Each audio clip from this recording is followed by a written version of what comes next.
Salve galera, tudo bem com vocês? Como vocês estão? Vídeo super simples aqui, sem edição, sem corte de áudio, sem nada, só para falar de um assunto super importante. Eu sou Bruno Alves, professor, biólogo, tá bom? E aquarista. E eu vou contar para vocês um pouquinho sobre o ciclo do nitrogênio. Amigos aquaristas do Brasil inteiro, você realmente entende o que é o ciclo do nitrogênio, né? Para familiarizar, essa palavra é difícil, né? Vocês um pouquinho, o ciclo do nitrogênio nada mais é do que amônia, nitrito, nitrato, nitrogênio gasoso de volta para a atmosfera, tá? Por que ciclo do nitrogênio? Porque o nitrogênio ele entra, tá bom, ligado a uma molécula carbônica nos seres vivos, tá? Na grande maioria dos seres vivos, a não ser com bactérias específicas que conseguem retirar o nitrogênio da atmosfera e introduzir, né, em seus organismos, em sua fisiologia, tá? E aí, a partir dessas bactérias, esse nitrogênio passa por uma série de seres vivos, desde plantas até animais, e depois ele volta novamente para a atmosfera. Por isso é chamado de ciclo do nitrogênio, ou seja, uma coisa que não tem fim, uma coisa cíclica, né? Hoje, no nosso planeta Terra, tá? Mais de 70% da nossa atmosfera é constituída de nitrogênio, tá? Então é o gás mais abundante que nós temos na nossa atmosfera hoje, tá bom? Então o que isso significa? Significa, em partes, que os seres vivos estão a todo vapor, né? Esse nitrogênio não está desaparecendo, ele é devolvido para a atmosfera para que componha aí não só o ar da nossa atmosfera, mas como também os seres vivos. O nitrogênio é importante porque ele é constituinte nas proteínas, e as proteínas são elementos fundamentais na constituição dos organismos dos seres vivos. Todos os seres vivos são constituídos de proteína. Todos os seres vivos dependem de proteínas, né? Então, por exemplo, vamos pensar agora no nosso peixe. Quando nós criamos um peixe no aquário, ele está no espaço restrito, tá? E naturalmente, toda proteína que ele ingere, essa proteína vai ser metabolizada em diversas reações bioquímicas, tá? Ela vai constituir célula, ela vai constituir enzimas, tá? Vai constituir todas as partes de tecidos e órgãos, enfim, tá? Tudo que compõe o peixe, tudo que faz parte do metabolismo do peixe, as proteínas estarão envolvidas. Aquilo que passou por uma série de reações e não conseguiu ser transformado, chega num ponto que é tóxico, tá? E precisa ser eliminado do organismo desse peixe, tá bom? E é eliminado através daquilo que a gente chama de excretas nitrogenadas, tá? E a excreta nitrogenada dos peixes é a amônia, tá bom? A amônia, ela é altamente tóxica, ela é a pior das excretas nitrogenadas. Ela é pior que a ureia e pior que o ácido úrico, tá bom? Ela é mais agressiva. E tem uma afinidade em ambientes alcalinos, ou seja, a amônia é uma substância alcalina. Por isso que em pHs alcalinos, aquários com pHs alcalinos, a tolerância à amônia é muito menor do que em aquários com pH ácido. Por quê? Porque em pH ácido a amônia sofre o que a gente chama em química de reação de neutralização. Então ela é mais branda, né? Pode chegar aí até 2 ppm às vezes, dependendo do pH, que você ainda não terá um impacto tão grande como se fosse no aquário alcalino, tá? Desculpe. Então, seguinte, pessoal, para a gente entender, a amônia ela é liberada nessa água através dos processos metabólicos do peixe, na urina, nas fezes e também na respiração. O movimento do opérculo que abre e fecha para que a água, né, ela saia, porque ela entra pela boca, e sai pelas brânquias, Para que esse movimento aconteça, retire o oxigênio e tudo mais, né, que o peixe precisa desse oxigênio para sobreviver, assim como nós. Nesse momento de abre e fecha o opérculo, no momento de abrir o opérculo, o peixe libera amônia naturalmente. Mesmo que o peixe não defeque e não urine, o simples fato dele estar respirando já é suficiente para estar liberando amônia no meio que ele está, tá? Então vamos lá, queridos amigos, ciclo do nitrogênio. Amônia é tóxica? Sim. Então como é que a gente faz os nossos aquários? Faz TPA todo dia para tirar amônia? Não, nós já superamos essa etapa, né? Hoje nós temos mecanismos tecnológicos e um conhecimento científico que nos permitiu entender que a amônia pode ser transformada. Como ela é transformada no solo, também pode ser transformada nos corpos de águas naturais, também pode ser transformada no nosso aquário, tá? E como ela é transformada no nosso aquário? Através dos filtros, seja canister, seja interno, seja SAMP, seja Rengon, né? Seja seu filtro caseiro que você fez, você vai precisar do quê? Você vai precisar, primeiramente, de bactérias chamadas de nitrossomonas, tá? Essas bactérias são ubictárias, ou seja, elas são encontradas em praticamente todos os ambientes, tá? Que bom! E essas bactérias, elas basicamente vão pegar a sua amônia lá do seu aquário e fazer um processo que a gente chama de quimiossíntese, tá? Parecido com fotossíntese, né?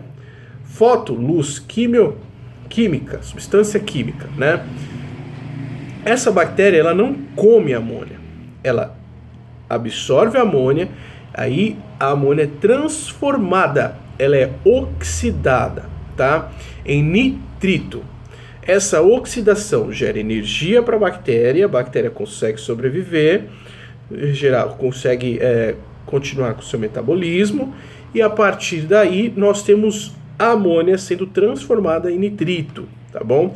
Se vocês acompanharem a ciclagem de um aquário, por exemplo, né, você está ciclando o aquário querendo que se fixe aí bactérias nitrificantes, você vai ver que nos primeiros dias, aí nos primeiros 7 a 10 dias, você vai ter um pico de amônia, né? Pegar um gráfico aí e de repente a amônia cai, né? Depois dessa queda da amônia, consequentemente, né? Depois dessa queda, começa a aumentar o nitrito. Isso significa o quê? Essas bactérias estão consumindo amônia, o nitrito e estão transformando em nitrito, e o nitrito começa a aumentar também, tá? Por que a ciclagem normalmente dura de 30 a 45 dias ou até 2 meses em alguns casos? Porque existe a segunda etapa da ciclagem, chamada de nitrito. O nitrito precisa ser transformado, pessoal, tá? E o nitrito, não importa se o pH é ácido, não importa se o pH é alcalino, ele em 0,5 já entra no que a gente chama de parte por milhão crítica, tá? Ele já entra naquele nível crítico. Por quê? Porque alguns peixes podem já ser afetados por essa quantidade de nitrito no seu aquário, tá bom? Porque o nitrito é tão agressivo? A amônia normalmente causa queimaduras nas brânquias, normalmente causa queimaduras em mucosas, né? E causa dores no peixe. O nitrito, ele atrapalha as trocas gasosas, pessoal. Quando ele entra em contato com o sangue do peixe, ele atrapalha as trocas gasosas ao desnaturar uma proteína fundamental para a captação, né, para as trocas gasosas, captação de oxigênio, tá? Essa proteína é chamada de hemoglobina, tá bom? E essa hemoglobina, ao ser desnaturada, ela tem um pigmento avermelhado, por isso que o sangue dos animais vertebrados é avermelhado por essa presença da hemoglobina, porque ela é rica em ferro, tá? E aí a hemoglobina, ela, ao ser desnaturada, ela perde a sua coloração avermelhada e o sangue começa a passar de um aspecto avermelhado para marrom. E o nitrito causa aquela chamada doença do sangue marrom, tá? Porque ele desnatura a hemoglobina e faz com que a hemoglobina perca a sua capacidade de captação gasosa, atrapalhando as trocas gasosas que ocorrem no organismo dos peixes. Por isso que seu peixe, quando tem pico de nitrito, ele fica no fundo, fica ofegante, e se você não conseguir corrigir rapidamente isso, você pode colocá-lo na água mais perfeita do mundo, você vai chegar no nível irreversível, ele vai morrer, tá? Pessoal, o nitrito é muito agressivo e para que ele seja consumido, precisa se estabelecer num filtro biológico um tipo de bactéria chamado de Nitrobacter, tá? Essas bactérias, elas se estabelecem aí com mais tempo, leva mais tempo para que elas se desenvolvam nesse filtro biológico e consigam, através de quimiossíntese, retirar o nitrito do ambiente aí do seu aquário, tá bom? E aí no aquário ciclado, você vai ver que a amônia sobe, depois sobe um pouco o nitrito e depois, né, o nitrito também cai. E o último estágio dessa transformação aí, pessoal, é o nitrato, tá bom? O nitrato, diferentemente do nitrito, é bem mais tolerável pelo peixe. O peixe consegue tolerá-lo. Só que, infelizmente, ele é difícil de se retirar. Porque dessa vez não são bactérias aeróbias, ou seja, bactérias que consomem oxigênio que vão retirar o nitrato, desculpa. São bactérias chamadas de anaeróbias. E essas bactérias não fazem quimiossíntese, elas consomem o nitrato, tá? E elas são chamadas de bactérias heterótrofas. Esse nome é difícil, mas consegui acertar na segunda vez. E aí essas bactérias vão retirar esse nitrato, né, e transformá-lo em nitrogênio. Mas como é que você consegue? Olha, as nitrossomonas que consomem amônia e as nitrobactérias que consomem nitrito, elas se estabelecem facilmente nos seus filtros, nas suas mídias, seja aquela esponja, seja aquelas mídias de cerâmica, tá? Seja tijolo, seja pedra de construção, que você for utilizar aí no seu aquário para que as bactérias se prendam, tá valendo, tá? E aí, elas não se estabelecem em ambientes com presença de oxigênio, tá? E nosso aquário, a gente sabe que é importante ter oxigênio para que nossos peixes sobrevivam. Então, onde elas irão se estabelecer, pessoal? Elas vão se estabelecer em zonas anaeróbias, ou seja, zonas sem oxigênio. E onde ficam essas zonas? Zonas abaixo do substrato, tá? Se você formar uma zona compacta no seu substrato, seja aí, normalmente o substrato arenoso é possível fazer isso, você vai conseguir manter uma colônia dessas bactérias que consomem o nitrato, tá? E de tempos em tempos você vai perceber que sobem umas bolinhas assim, né?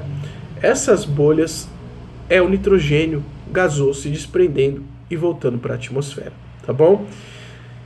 Bruno, não tenho essa camada compacta, não tenho essas consumidoras de nitrato. Meus peixes irão morrer? Não, não é tão trágico assim. Uma forma de retirar nitrato é deixando as algas, tá, no seu aquário. As algas consomem nitrato, elas são bioindicadores de nitrato, ou seja, quando às vezes você está com a iluminação coerente, não está exagerando a iluminação e está tendo picos de algas, significa que o nitrato está alto, tá? Outra forma, plantas. As plantas, sim, tem muita gente que acha que batata doce tira amônia e nitrito do aquário. Não, gente, as plantas não evoluíram para tirar amônia e nem nitrito, só bactéria tira, tá? As plantas retiram nitrato do seu aquário. As plantas em aquário plantados ou aquários com planta, que são os famosos aquários low-tech, as plantas vão retirar o nitrato, tá bom? Outra coisa muito simples, TPA, tá? Se você não tem nem planta e não quer deixar a alga crescer no seu aquário, TPA. As TPAs vão retirar o nitrato e aí você vai conseguir manter o equilíbrio do nitrato no seu aquário, tá bom? Pessoal, esse é o vídeo de hoje, né? Foi longo, aí quase 15 minutos de falatório, né? Mas eu estou à disposição para tirar todas as dúvidas de vocês, tá bom? Eu estou preparando vídeos mais elaborados, mas hoje, como a gente está em quarentena e tem poucas coisas para fazer, eu queria conversar com vocês um pouquinho mais, para que a gente comece a tirar dúvidas. Vamos usar esses canais aqui do YouTube, Instagram, Facebook, essas redes sociais aí da vida, para a gente trocar experiências, né? Vamos comentar, deixa o seu comentário aí, coloca a foto do seu aquário, olha, eu não sei mais o que fazer com o meu aquário, eu faço isso, eu faço aquilo, você pode me dar você pode dar uma dica para mim, você pode me dar uma ajuda, né? Ou então, eu quero montar um aquário, por onde eu devo começar, né? Eu quero tais espécies para colocar no meu aquário, essas espécies são compatíveis? Fala comigo, fala nos comentários, ou fala no meu Instagram, ou fala aqui no YouTube, ou fala no Facebook. Vou postar esse vídeo em todas as plataformas para a gente conversar e trocar experiências, pessoal. Sem complexidade no vídeo, tá? É um bate-papo, tá bom? E aí, na próxima semana eu vou falar de outro assunto também pertinente aí nos nossos aquários, que são os 4 produtos indispensáveis no aquarismo, tá bom? Forte abraço para todo mundo, pessoal, e até a próxima, claro.